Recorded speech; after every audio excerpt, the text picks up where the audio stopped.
अस्सलाम वालेकुम जी व्यूअर्स, जैसा कि मैंने आपको बताया था कि हमने वाइट सूटों को साफ़ कैसे करना है और आज मैं आपको वॉश करके दिखाऊंगा कि इनको साफ़ कैसे करना है। ये हाल हुआ है सूटों का, ये ध्यान से और गौर से चेक कीजिएगा। इनको इंशाल्लाह ताला हम सफ़ेद बनाएंगे। आज धुलाई का सेशन है और वीडियो को एंड तक देखें, क्योंकि अगर आपने कोई भी पार्ट मिस कर दिया तो फिर आप घरों में धोएंगे तो हो सकता है आपको परेशानी हो और आपके सूट सही साफ़ ना हो। तो एंड तक वीडियो देखें।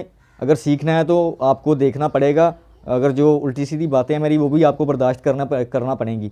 मैं कोशिश कर रहा हूँ कि मेरा आप पे ट्रस्ट बने और आपका मेरी ऑडियंस का मेरे पे ट्रस्ट बने। 2002 से मैंने काम शुरू किया हुआ है, तो इंशाल्लाह आपको भी फ़ायदा होगा अगर आप मेरे साथ अटैच होंगे, देखेंगे और मेरे चैनल को लाइक सब्सक्राइब करेंगे तो आपको इंशाल्लाह फ़ायदा होगा। ये तो अभी शुरुआत है, आगे और भी स्टीम के मामला आते हैं, स्टीम कैसे करनी है, ड्राई क्लीन कैसे करना है, किन चीज़ों को करना है और क्या क्या तरीके हैं। अगली वीडियो में मैं आपको वाइट सूट प्रेस करने का तरीकाकार जो है वो बताऊँगा।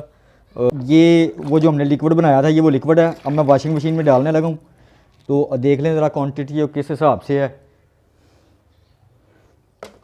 ये देखें जी, ये अंदाजे से ही आपने डालना है। ये देखें, ये तकरीबन बिल्कुल ठीक हो गया मेरे हिसाब से ना। इतना सिर्फ होना चाहिए जब आप डालते हैं बीच में सिर्फ, तो तब भी ऐसे ही होता है। अगर आपको कम लगे तो थोड़ा और डाल लें इसमें।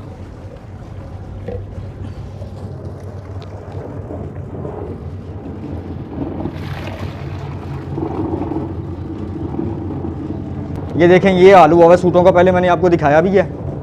ये इनका ये मामला हुआ है। अब बिस्मिल्लाह करके इसको डालते हैं बीच में।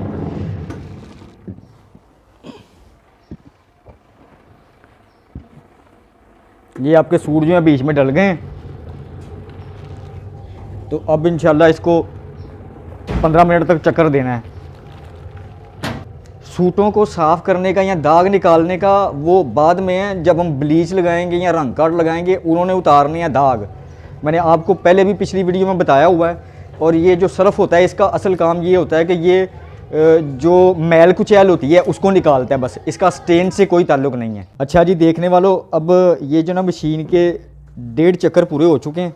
अब मैंने सूटों को निकाल लेना है ऐसे ही। ये आप देख रहे हैं अभी भी सूटों के रंग जो है ना वो 2 ही हैं, लेकिन इसमें से मैल कुचैल जो है वो निकल चुकी है। मैंने ऑलरेडी आपको बोला था जो सरफ साबुन है वो सिर्फ मैल निकालने का काम करता है और स्टेन नहीं निकलते इससे। या कपड़े जो 2 रंगी हुए होते हैं वो भी एक रंग के नहीं होते।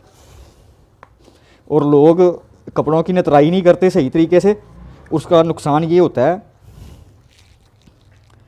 कि कपड़े जो हैं वो फिर जब सूखते हैं तो उनके रंग 2 होने शुरू हो जाते हैं, ख़राब होने शुरू हो जाते हैं, रंग उड़ जाते हैं उनके, एक तरह के नहीं होते।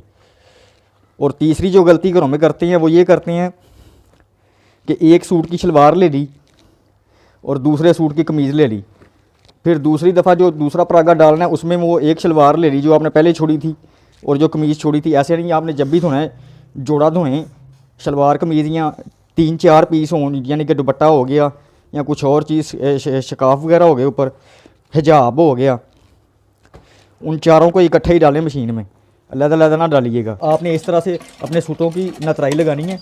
जब आप टप में पानी लेते हैं तो पहला ही कपड़ा आप उसमें डालते हैं टप में, तो टप में ये होता है कि जो सरफ होता है सारा टप में मिक्स हो जाता है। आप चाहे वो नल पानी में रखें और नल जो है वो टप में रखें, तब भी वो सरफ नहीं निकलता। 2-3 मिनट पानी चले तो फिर वो साफ़ होता है। तो आप उसी वक्त उसको करना शुरू कर देते हैं। आप देखें ऐसे ही इसको तराई लगानी है, और तराई लगाने का बेहतरीन तरीका जो है वो यही है।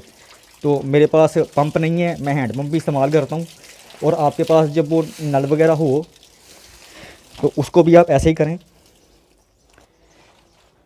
टब में तराई ना लगाया करें, क्योंकि इसका नुकसान ये होता है कि जब आप टब में तराई लगाते हैं ना तो उसमें 20 या 25% ही सिर्फ साबुन निकलता है, और ज़्यादा अगर उसको खंगालेंगे तो 50% ही निकलेगा, 50% कपड़े के अंदर ही रहता है।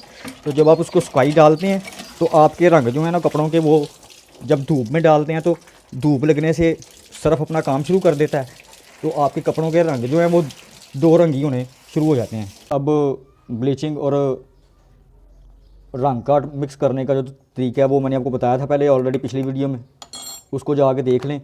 अब मैं ज़्यादा बताऊंगा नहीं, बस अब मेरा करने पे फोकस है क्योंकि वीडियो ज़्यादा लंबी हो जाएगी।